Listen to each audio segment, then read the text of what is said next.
All right. Apologies here. So we'll start again for those of you who are new. So we are delighted to have you here. Thank you very much for being here. Everyone is on mute. Apparently, a few too many of us, including me, were on mute. There was a hiccup on our end, so apologies for that. So thank you for letting me know that there was that problem. These will be recorded and posted on the Ray YouTube channel once I do a little bit of minor editing, such as editing out any technical difficulties. For those of you who are new to the webinar and unfamiliar perhaps with Restore America's Estuaries, we are dedicated to the protection of restoration in bays and estuaries as essential resources for our nation. We are an alliance of 10 member groups around the country, including Tampa Bay Watch, who will be our featured presenter with Melinda Spall. We have a very standard agenda for these webinars and teleconferences where we'll start with a quick national update and then do a quick regional update, and again with a focus topic of grasses and classes and living shorelines. So I will go ahead and give a quick national update. And again, everybody is on mute in theory. If you have questions, go ahead and raise your hand or send me a question through the webinar software, or I will be keeping an eye on my email as well. So, national update. So real quickly, as a follow-up item, the Oakland workshop that we had in February, I've gotten what should be the final text from our author, so I'm hoping to get that turned around relatively quickly, so folks who were unable to join us will have a chance to catch up on what was happening there. Also, we are in the works for planning a 2019 National Living Shorelines Tech Transfer Workshop in the fall, probably October or November. So again, please stay tuned on that front and just kind of keep that in the back of your minds. The Restore America's Estuaries Coastal States Organization Summit, which is coming up in December in Long Beach, California. Registration is now open, and on the program side of things, we had a tremendous response on the Living Shorelines front, so thank you very much for that.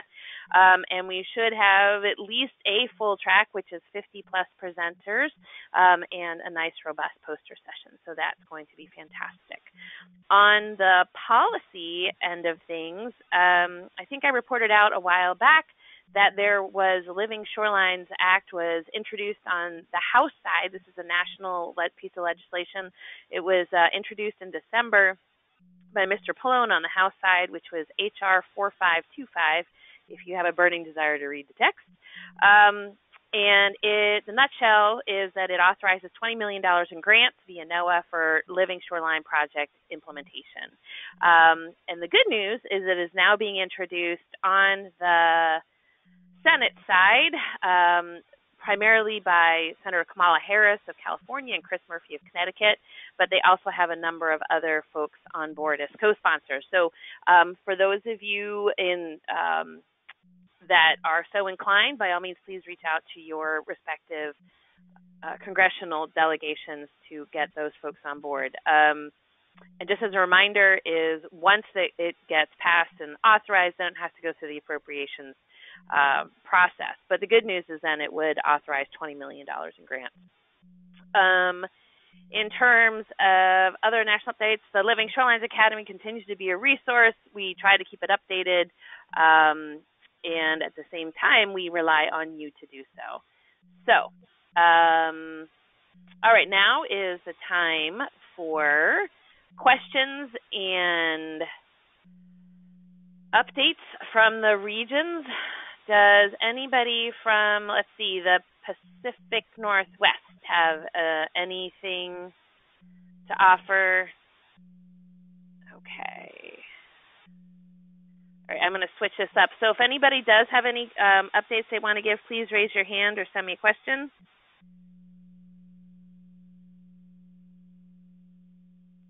All right, I'm not seeing any at the moment. Oh, here we go. Anita Grove in the Panhandle of Florida. Anita, I'm going to unmute you. All right, Anita, are you there? I am. Can you hear me? All right. Yep, we can hear you. Go for it. Oh, great. We had a meeting earlier this week for where FWC is heading up an effort to do a statewide training on living shorelines for marine contractors, and we just keep moving forward. This is our third statewide meeting. Got a rough outline of the course elements, draft of pre and post test evaluation, so it's moving forward, and got a lot of interesting people involved from FWC, that's Florida Wildlife Conservation Commission, the National Wildlife Service, the research reserves, the aquatic preserves across the state. So trying to move the needle forward, as Melody says. That's great. And this is Suzanne. So if I recall correctly, the whole intent is really to produce a robust contractor training program, correct? That's the ultimate outcome? Correct. Right. And our deadline is the Florida Marine Contractors Association meeting in Tampa in October to premiere it. That's great. And if I recall correctly too, that you guys have already gone to the contractors and they have had, they've already weighed in a little bit in terms of what they need. Is that correct? Right. FWC Farah Ilani is heading this effort up, and she's done a lot of connecting with the marine contractors. So yeah, we hope it'll be well accepted. Fantastic. I was only able to participate for a little bit of time, and it was very, very exciting to see what's going on down there. So congratulations to all of you down there in Florida that are putting together that training. It's fantastic. So well done. Thanks. Okay, thank you. All right, Captain Al, you've got your hand up, and you should be able to talk. Captain Al, are you there? I'm here. Are you sure you want me unmuted? Yeah, yes. We can hear you, and we always look forward to your contributions. Hey, no worries. Thanks. Yeah, so I can speak more for New Jersey, and I'm glad Florida was on the line there because we're working now with going hand in hand doing a comparison using these potato waste oyster bags to kind of see how they hold up here in New Jersey versus Florida. So I think that's going to be kind of cool to kind of watch this throughout the next year or two, and compare notes with Jeff Beal down there in Florida. So I just thought I'd bring that up real quick. So in New Jersey, we now have established the Coastal Resiliency Collaborative, which is a pretty cool organization. It's mostly nonprofits, some other stakeholders. It's the state's a part of it as well. And we've had, I think it's our third or fourth meeting recently. We have new partners involved now, and the whole mission of this collaborative is to use nature-based strategies to kind of restore the coast and improve the resiliency of New Jersey.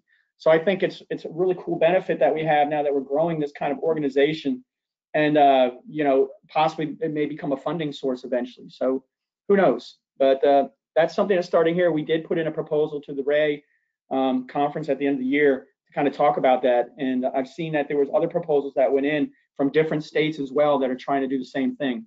So I think it would be pretty beneficial if we get to come to the conference and talk amongst ourselves. We can probably learn a lot from each other, And then funding wise, we're doing pretty good here in New Jersey. DEP just released $10 million for projects that promote resiliency and also improve water quality, and that includes living shorelines. So we're pretty excited. It's all geared towards Barnegat Bay. So this is kind of the first setting the precedence to get that much funding to go into one of our estuaries like that. And we hope to do a pretty big job here of possibly 10 to 12 intertidal oyster reefs to protect some eroding shoreline, beach restoration, and dune creation all together in Barnegat Bay. So if we're awarded that, who knows, but somebody will be awarded something. So hopefully what we're seeing now in New Jersey, at least, is that the language in their proposals is straying a little bit away and giving more flexibility for living shorelines and resiliency. So it's kind of working out for us when it might be a little difficult sometimes to make that, if you don't have the sheeting action and things, to make that water quality connection, And then we also have a regional resiliency grant out for communities to come together with a community-based organization now and start writing a regional resiliency plan that would include living shorelines and other restoration measures. So we're pretty happy about all that happening here in New Jersey. I think what we've seen internally is the DEP is really coming together and finding funding within each department and seeing how they can leverage that together to get a bigger job done. And I was just going to say here, we're as a society are getting ready to start a marsh restoration using beneficial reuse of dredge material in about 2 weeks. We have another one where we're using Christmas trees to restore the marsh. That's going to happen in about a month.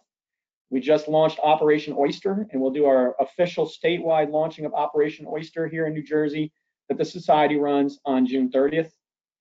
And that's it. And I just finished a proposal with Lance with the EPA to look at national monitoring standards for living shorelines. Great. Thank you, Captain Al. As always, I appreciate all of the good stuff that you folks are doing there. So thank you. Okay, and Gary Rollerson, I am going to perhaps put you on the spot. And so I'm going to unmute you. Gary, are you there? Good afternoon, everybody. Hi, go ahead, Gary. Thank you very much. Yeah, the Gulf of Mexico Alliance was in St. Petersburg last week, and I had the opportunity to attend a Living Shoreline session that was chaired by Renee Baumstark of FWC FWRI.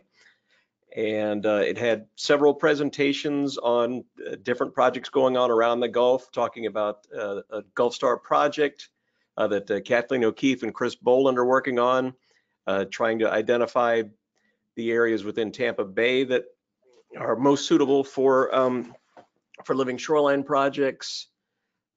Chris Boyd from Troy State University in Alabama is also doing work in the Tampa Bay area, trying to work on a sort of a living shoreline team, also in coordination with the FWRI folks. University of Southern Mississippi, we had Sarani Dutta, who was talking about a data inventory on living shorelines, and then Farah, I think her project may have already been mentioned. Yeah, the workshop that was held earlier this week, I was on the line for that as well. And just recognizing that there's all of these, there's quite a wide variety of living shoreline projects that are going on throughout the Gulf of Mexico right now. They're trying to get together probably next week for a coordination call of all of those projects to make sure they're going forward with a unified voice and not stepping on each other's toes. So it was a pretty exciting bit of the meeting. That's great, Gary. Thank you. And if I recall correctly, living shorelines are one of the, I'm going to get the exact terminology wrong, so forgive me, but it is one of the priority objectives within the Gulf of Mexico Alliance's habitat goals, correct? The Habitat Resource Team, I think it is. This was my first GOMA meeting, so. But yeah, it was definitely an important focus for them. Great, thank you. I always get the words wrong, but all I know is that living shorelines are important to GOMA is sort of the bottom line, which is fantastic. So thank you for the report, Ed. I appreciate it. Certainly. Okie dokie. Let's see. Does anybody else have your hand raised or have any questions? Want to do any report outs? Going once. Going twice. All righty. So I am now delighted to introduce Melinda Spall with Tampa Bay Watch. She joined the Tampa Bay Watch team in 2011. She manages the Bay Grasses and Classes program, where she enjoys planting native species while molding environmental stewards of the future. She also manages their regional monofilament recycling program with seasonal cleanups and close to 200 monotube recycling. They basically clean up close to 1 million feet annually, which is phenomenal. She graduated from the University of Florida with a bachelor's degree in geology. She comes from a background of diverse experiences in the environmental field, including environmental consulting, water quality sampling, spring shed delineation, and community outreach and environmental education. She's a Tampa native, and she loves to spend any time in, around the sunshine and the water. So with that, Melinda, I'm going to give you the screen, and you can take it away.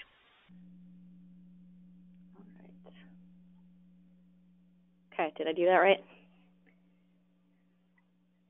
Yes, it looks great. Awesome. Okay. Good afternoon, everyone. Thank you for the introduction, Suzanne. So I am an environmental scientist at Tampa Bay Watch, and I run our Bay Grasses and Classes program. which we're going to talk a little bit about today, and then I'm going to go into 3 of our living shoreline projects that incorporated some component of bay grasses in classes. So the Bay Grasses in Classes program is one of the oldest programs at Tampa Bay Watch.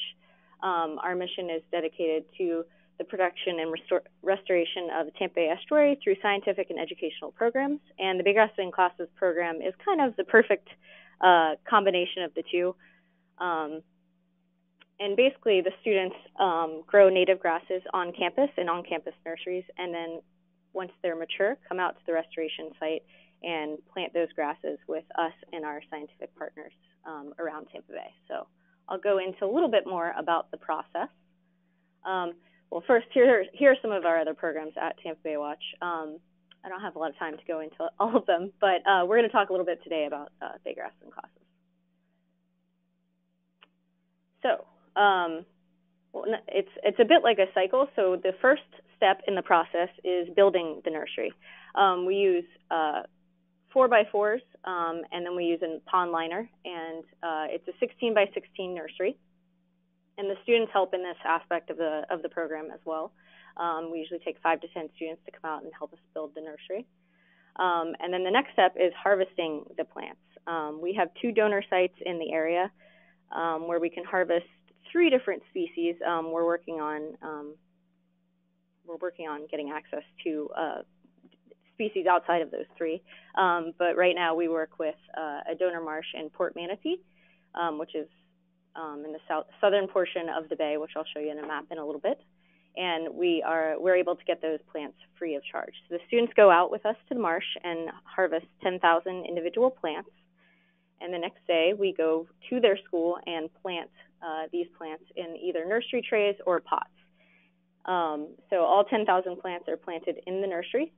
And then the next step is the kids take care of the nursery for 6 to 8 months. They're checking salinity, they're checking plant health, they're clearing out any algae. They're also incorporating the nursery into any of their science requirements. You know, anything from chemistry to physics to botany. It can fit into a wide variety of science requirements. Once the plants are mature, they come out to a restoration site around Tampa Bay, and they plant with Tampa Bay Watch and whoever we're partnering with on that specific restoration site. But we only plant half the nursery because that leaves the other half behind to go back to the school and split the other half of the nursery into a full nursery again. So ideally it's a self-sustaining process, and we only have to go to the donor marsh one time. Sometimes that's not the case. You know, sometimes there's die-off, and sometimes there's unpredictable events, and we have to go back to the donor marsh. But ideally, we just go to the donor marsh the one time. And then the process starts all over again, and they have a full nursery. They take care of it for 6 to 8 months, and then we're ready to plant again. So within one school year, we do the full aspect of the program. They're able to transplant one time, recycle one time, and then take care of the nursery. So let me talk a little bit about some of our restoration sites. Oh, no, let me talk about. So in 2017, these are just to give you guys an idea of the impact that our Bay Grasses in Classes program has. In a year, the program contributes about 150 plugs of marsh grass to the restoration community. We have about 19 nurseries at 16 different schools. So a couple of the schools have 2 nurseries if they're really awesome in the program and they decide they want to go above and beyond and have another nursery. They'll grow 2 different species. We usually involve over 2,500 students and teachers. And last year we planted 1.76 acres at 6 different sites around Tampa Bay. And that depends on the year. So that might not sound like a lot, which it wasn't last year, but that's because we were working in a lot of smaller niche projects. In previous years, you know, the Bay Grasses in Classes program has planted as many as 8 to 10 acres. So it just depends on the restoration sites that are available for us to participate in. That amount is also supplemented with larger scale community plantings where we organize, 50 to 100 volunteers to plant multiple acres within a day, planting anywhere between 5 and 20,000 plugs. So those programs work in tandem.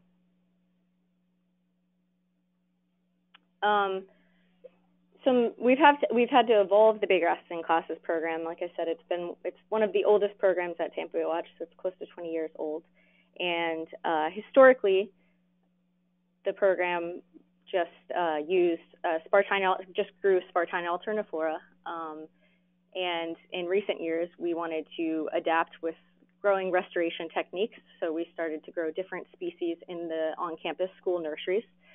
Now growing seashore paspalum, also still Spartina alterniflora at some of the nurseries, and kind of breaking into last year Spartina patens and Juncus romarianus, which is black needle rush.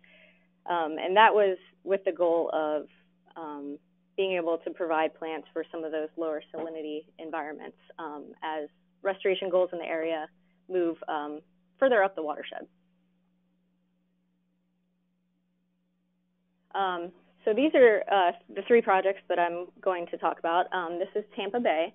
Tampa Bay Watch is somewhere down here. And the first project I'm going to talk about is MacDill Air Force Base. And the project is actually on the southeastern portion of this exposed peninsula. So here is a map of some of the projects at MacDill Air Force Base. So this area, you could see the peninsula was very exposed, and this area was experiencing rapid erosion, about 5 to 10 feet per year, because it's right by the main shipping channel of Tampa Bay. So the Air Force Base tried multiple methods, large concrete wave breaks, some coconut fiber to control erosion on the shoreline, and all of these were not successful. So then Tampa Bay Watch was approached, and we came up with a 3-tier method. The first tier being the oyster domes, which are placed out further in deeper water to prevent the higher wave energy, to break up some of that higher wave energy. And then the next aspect being the oyster shell bar behind that. And then once another landward of the oyster domes, and then once enough sediment has accreted behind there, we'll come in and plant to further stabilize that area. So you can see this method of oyster domes. Oyster dome installation is very manual. So I'll show you another project where we lucked out and we did not we did not have to go the manual route. But this is typically how our oyster domes are installed, and they are about 18 inches tall, and they weigh about 180 pounds. So it's a lot of work those days. And then you can see a successfully planted area right here. So let's see. So our partners at MacDill include the Department of Defense, U.S. Fish and Wildlife Service, NOAA, the Southwest Florida Water Management District, and funders are also the Tampa Bay Environmental Restoration Fund and Restore America's Estuaries. And we've been working at MacDill Air Force Base since 2004, and projects, different phases continue to present day. You can see that over 65,000 plugs have been planted at MacDill Air Force Base, and a lot of those, a good portion, include plugs grown in on-campus nurseries from the Bay Grasses and Classes program. Over 3,400 linear feet of oyster reef is built, and that includes the domes, and over 9,000 domes have been installed with about 3,200 volunteers. So this is just a before and after picture. If you look, you can use these 2 channel markers for reference. And this is about 3 years later with a couple supplemental plantings there. Okay, so with such a large project spanning so many years, there were a couple lessons learned. There were different partners, as you guys can see, in this project, and a few different goals. The Department of Defense wanted to save the golf course, which is this project. A lot of the phases border the golf course there, so their goal was to save the golf course. the Air Force Base environmental flight wanted to improve water quality, and Tampa Bay Watch wanted to do a habitat restoration project. So this project was a win-win-win for everybody. And now that shoreline is almost entirely stabilized. This was a very expensive project, the cost versus benefit.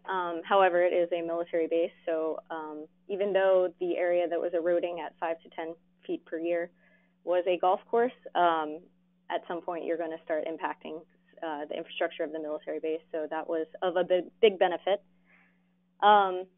So another lesson learned was the planting timeline versus the stabilization timeline.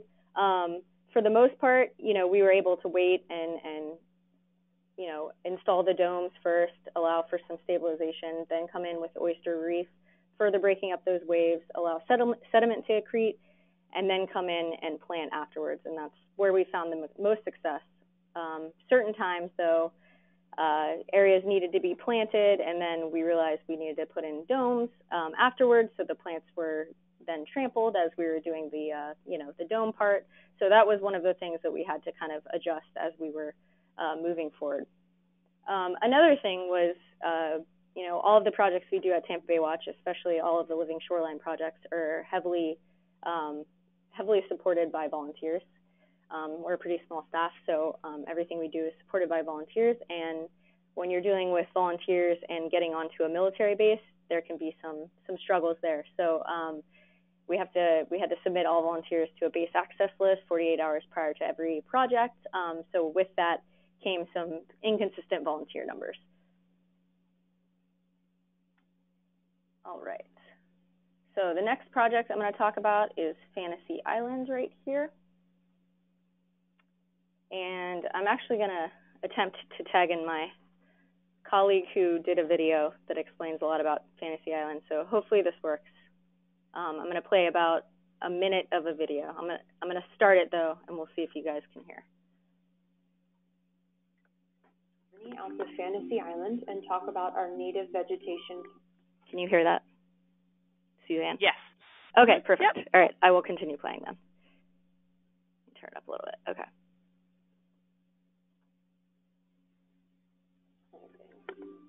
Fantasy Island is located in Hillsborough Bay, owned by Port Tampa Bay and leased by the Florida Aquarium.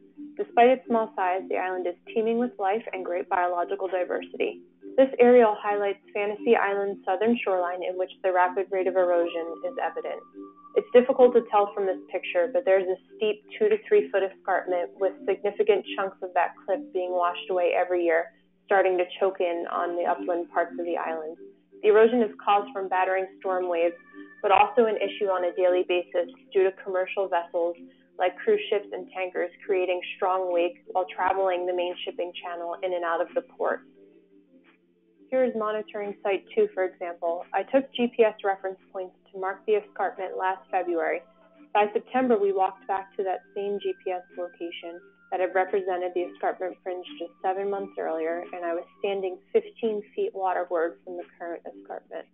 Use the kiosk blue roof as a reference in this picture. You will see how much of the shoreline disappeared in just 11 months. Further east down the shoreline, a privet that once sat on the berm had fallen off and died, along with some dune sunflowers and a prickly pear cactus. Our solution to this issue was to grab a bunch of volunteers and get out there and start planting. Okay. All right. That was the easy way out a little bit, but she did such a good job producing that video that I figured I would utilize it. Go back to. Okay, so this is the map of Fantasy Island, and it looks a little crazy, and I'll get into that in a little bit.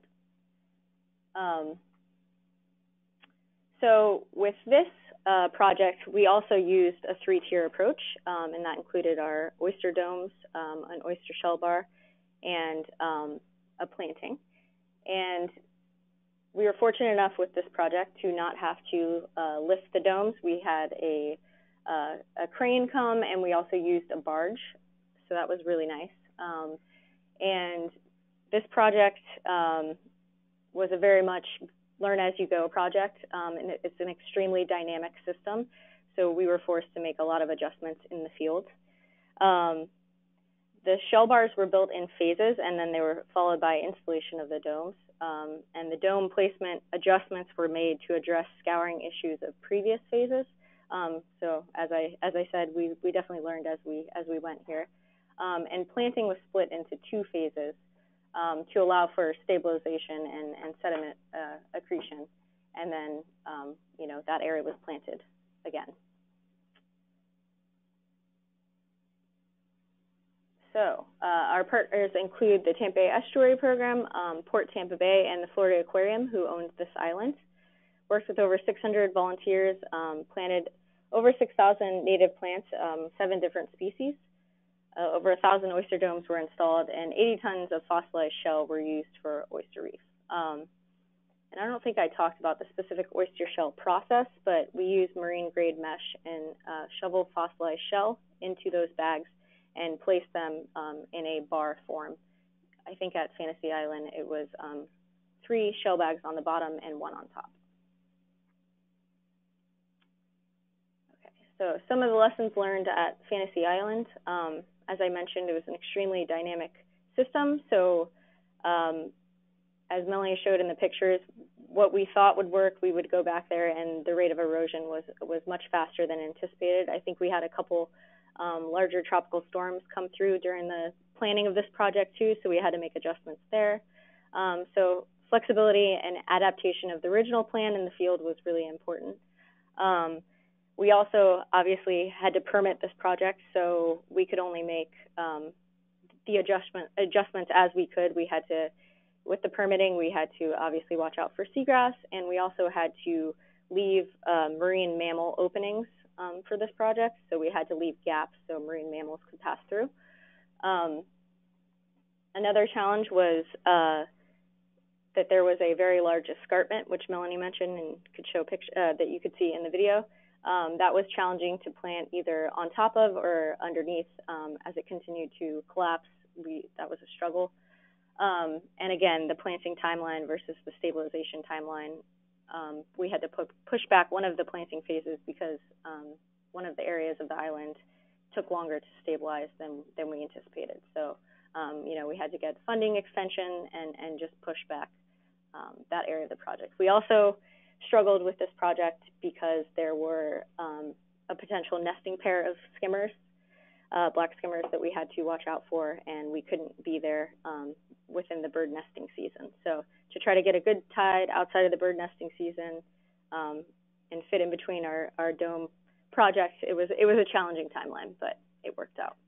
And so as the shoreline continues to stabilize here, we'll continue to do supplemental plantings, and we hope to continue work out there for a while. Okay, so the last project I'm going to talk about is Bay Vista Park. And this was a relatively simple project compared to the other ones. This was just a linear oyster bar. They were having erosion issues at this. It's a very popular boat ramp, so they're having erosion issues at this boat ramp. And they also were having some water quality issues, so they wanted some water quality improvements. So the oyster shell bar was placed offshore there to break up the wave energy, and then the Bay Grasses and Classes program was heavily involved in this site, and we had a few different schools plant 3 different species at this site.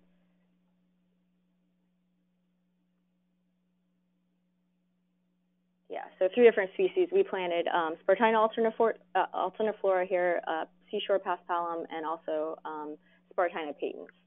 And this was a City of St. Pete Parks and Rec project. That was our partner for this project. And we planted over 4,000 plugs of all 3 species. And it's a 325-foot oyster bar. We worked with over 270 volunteers, and oh, that's 2 different things there. Let me find out the right number for you guys. So some of the lessons learned at Bay Vista.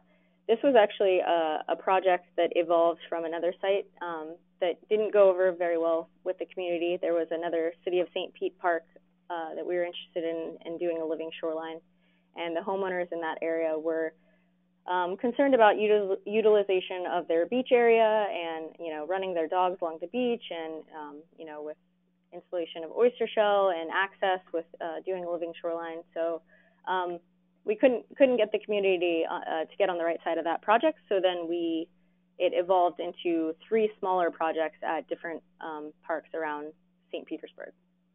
And Bay Vista Park was one of them.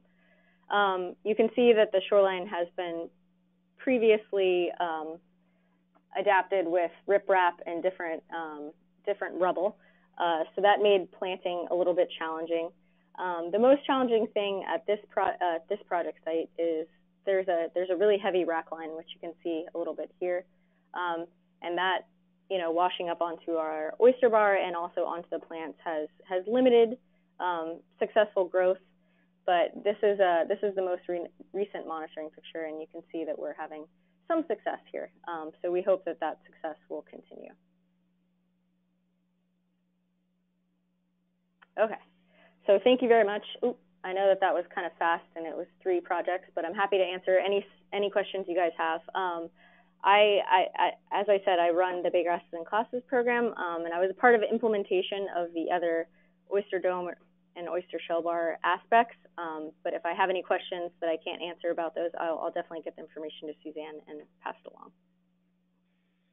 Thank you, Melinda. That was fantastic. Do you want to leave it on that, or do you want me to take the screen back? It's your call. Oh, no, you can take the screen back. Okie dokie. So if anybody, so I've got a number of questions for Melinda, and at the same time, I am happy to entertain other questions, and we do have some questions coming in. So Rick Harder with E&E, I will unmute you. Rick, are you there? Yeah, I'm here. Great presentation. So I had a question on your slide that showed lessons learned from MacDill Air Force Base. Mm-hmm. It showed your marsh, and then landward of your marsh were some oyster domes that had obviously, the sediment had built up enough, and they were kind of high and dry at the time of the picture. I was just wondering if you had considered relocating, like I know you have to kind of dig them out, but relocating those out to another location. No, and sometimes there's 2 purposes for that.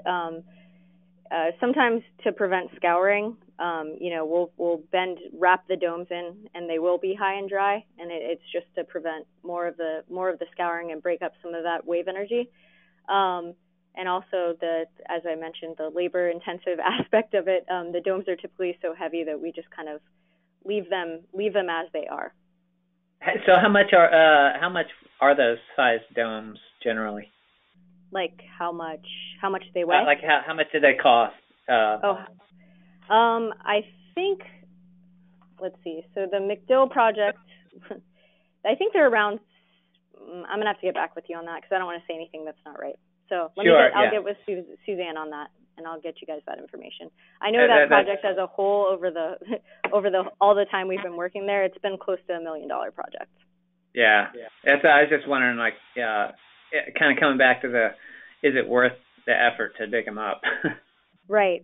Yeah, and I think that for the value of the domes, I don't think it is. Got it. Thank you. Mhm. All right. Great question, Rick. Thank you. And I'll get that information to Suzanne so you can share it. Yeah, our price per dome. That sounds good. Mm-hmm. Again, and I've got some questions, so I will intersperse those with questions from the other participants. So I guess overall, the big question for me is, let's say there's somebody that is either in a different part of Florida or another part of the country, and they are interested in starting a similar Grasses and Classes program to complement their living shorelines work in particular, or in general, for other marsh work. What would be your kind of big picture piece or pieces of advice? Okay. Yeah. And the program has been replicated by the Galveston Bay Foundation. Also, LSU in Louisiana has a similar program. They actually grow trees with their program. Our program is unique in that we have the 2 donor marshes, so it makes the upfront costs low since we can get the plants for free. I would say that one of the most challenging things is working within the constraints of the school systems. You don't have a lot of control over, approvals and timing and of when you can work with the students and when they're available and when the teachers are available. And there's a lot of teacher turnover that you have to deal with. And, the program is the on-campus nursery is relatively simple to take care of, but, in order to be a part of the program, there is training and some things that go into that. So when you have teacher turnover, it does set you back.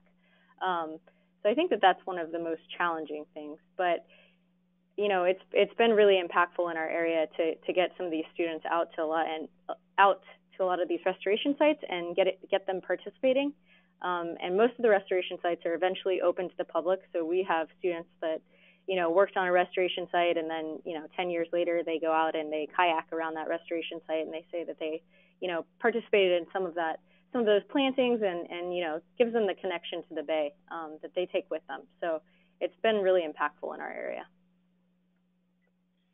Wow, that's great. So getting back to your comment about schools, how do you get schools into your program? Is it word of mouth? You guys do active outreach, or how does that work? We do a little bit of both. We kind of operate at capacity level, where, every year you're going to have schools that kind of fall off, whether it's due to a teacher retiring, turnover, or whatever it may be. So we're adding 1 to 2 schools typically every year, and it can either be word of mouth, or we also meet with we're surrounded by 3 counties here around the Bay. We also meet with all the county science heads and make sure we maintain a good rapport with them, and they either identify teachers or schools that would be a good fit. And that's kind of our best bet. We also attend the beginning of the year teacher meetings, and we've been pretty successful reaching out to teachers that way. Great. Now, how far up into the watershed do you go? So I know you've got the 3 counties that you just mentioned. Yeah. That's also a really no, that's a really good question, because so in Tampa Bay, the eastern portion of the bay is really heavily developed. So a lot of our restoration sites are on the western portion of the bay. So then, if the schools are far from the restoration site, they only typically have a 4-hour field trip that they can go on. So that does make it challenging. So that kind of keeps us from expanding as far as we would like to. Just the location of the restoration sites, the location of our office. We try to stay within a little over an hour drive for all the schools, and that's typically where it is, from an hour drive from our office or the restoration site is kind of our rule of thumb. I will say that I saw an article recently that one of the 2 counties north of us replicated the Bay Graston Classes program at their school and in their county, and participated in restoration up there. So, maybe areas that we're not able to reach, other people can do a similar idea up there. Fantastic. So another sort of related question is, who pays for the field trips? Because I know one of the biggest challenges in sometimes getting school groups out is literally who's going to pay for the buses and their lunches. And so then the corollary to that is then to what degree have you been able to reach out and get participation from typically underrepresented schools and communities? That's a great question. So the schools we implemented a couple years ago an affiliation fee of $500 to be in the program. However, if you're classified as a Title I school, that fee is waived. And the reason for the implementation of the fee was to just get more buy-in from the teachers. They get them more invested, because with the rate of teacher turnover and everything, we wanted a little something extra to have them be invested. And it's worked pretty well with the $500. So everything else, that's a one-time fee, and then everything else is covered by grant funds or corporate sponsors. So that's all the supplies for the nurseries, all the transportation, everything like that is covered via grants that we apply for. Scott's Miracle Grow is a big supporter of the Bay Graston Classes program and has been for many years. And then the Tampa Bay Estuary program has been a big supporter in the past as well. We have a community foundation locally that's been a big supporter, and we kind of just apply for grants to fill the gaps elsewhere. We hit a goal of 25% of the schools in the program were Title I distinction, and that's kind of our goal that we'd like to keep. However, I can already look at the next school year and I can tell that we're going to fall short of that goal next year. But you know, it's a goal. We're not going to meet it every year, but it's something we'd like to keep. We've met before, and we'd like to keep it in our field division to try to meet every year after that. That's so glad to hear, because I know that's one of the bigger challenges in environmental ed. It's not, I mean, there can be a great passion and desire, but sometimes it comes down to the bottom line, quite frankly, and just the logistics of it. And the struggle too we've had with the 25% goal is, you know, at a lot of those schools that are Title I tend to be sometimes underperforming, and then they have more academic restrictions placed on them. Thus, they're allowed out of the classroom less. They also have high rates of teacher turnover, and that makes a program like this, it makes it hard for it to function in an environment like that. So it is a challenge, but it's something that we are looking for every way to, you know, figure out a way around. Great, and we got a corollary question in about Miracle-Gro being a sponsor. And I don't know if this was a serious or in jest question, but it was, do you add fertilizer to the marsh grass? And I think I'm going to start answering this question based on the little bit that I know. But okay. Scott's Miracle-Gro is a corporate sponsor, and I don't think they provide in-kind fertilizer, but rather, as I understand it, it's more or less kind of underwriting for some of these efforts. Is that correct, Melinda? Yes. They support, you know, financially, and support a lot of the transportation or a lot of the supplies. We don't typically, we fertilize the nursery about once a year in the dry period, but we don't fertilize very much. We don't want the plants to be dependent on that, because then it inhibits their success when we plant them around at the restoration site. So we have a once a year fertilizer schedule that we fertilize in the nurseries, and then that's it. When they're planted, gotcha. They're not given any fertilizer either. Okay, great. Thank you. I think that was just a little bit of a wait, what? Who? Yeah. Which is understandable, right? Okay. Right, yes. So Bill Shadle up in New Jersey has a question. Bill, go for it. Oh, yeah. I apologize if you may have mentioned this, because I had a little interruption during the webinar, but I was just curious, have you ever had requests to grow specific genotypes of Spartina, or whether it's a request or any push back on what you're growing, to say we want to have a native genotype in different areas from, I don't know, maybe U.S. Fish and Wildlife Service or others? No, we haven't had any pushback.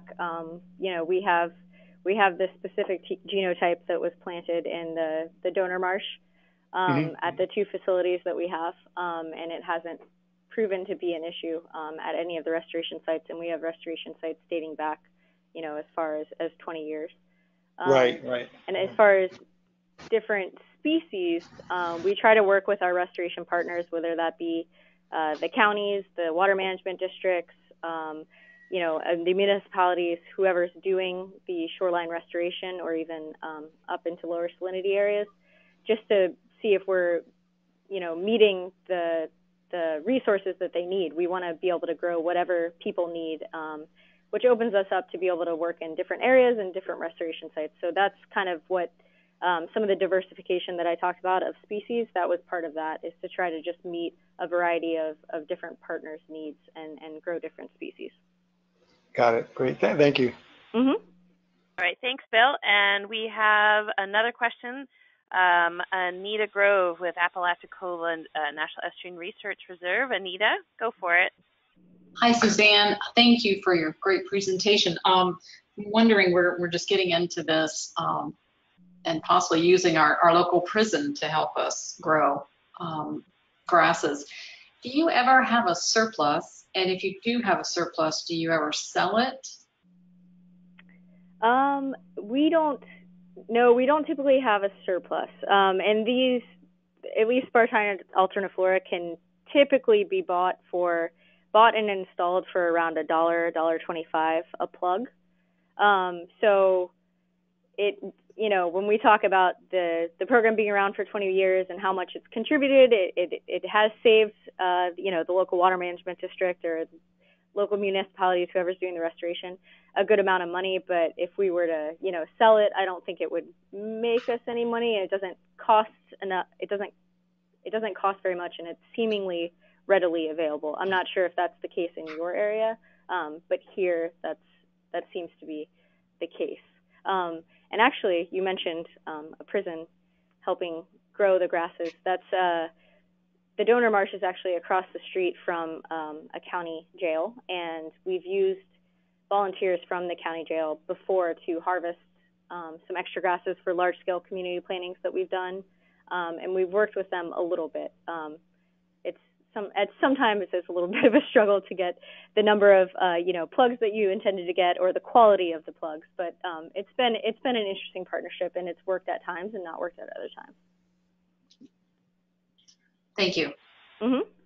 Great, thanks, Anita. And on a quick note, not that it involves Spartina or anything like that, I also know in St. Lucie County, Florida, this is back in the day when I was working in that realm, I know that they have been using, or back then at least, they were using their local county jail to grow native terrestrial plants, upland plants, okay. Mostly because it was expensive, and they found it it was expensive to buy them, and so they were having pretty good success with growing them, so that way they really drastically cut the cost of their needs. And I think it was usually for their DPW and things like that. I don't remember all the details, but maybe that should be a whole nother webinar on how we can involve some other aspects of our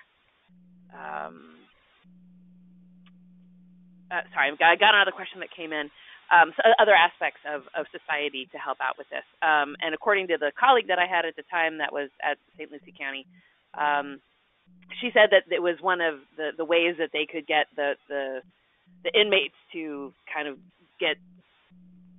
encourage better behavior. I'll put it that way. It was considered to be a reward for good behavior. And let's see, from Gary, this is for Anita. The DTM near, also that's for folks that's in Northeast Florida, also has experience with donor marshes. Check with Nikki Dix or Scott Eastman. So thank you, Gary. All righty. So we are just about out of time, and I want to be mindful of that. So I will take this opportunity to wrap up. Melinda, thank you so very much. That was really interesting, and I certainly hope it plants a seed, no pun intended, elsewhere around the country. And as a reminder, these webinars and teleconferences are a fantastic opportunity to highlight your work,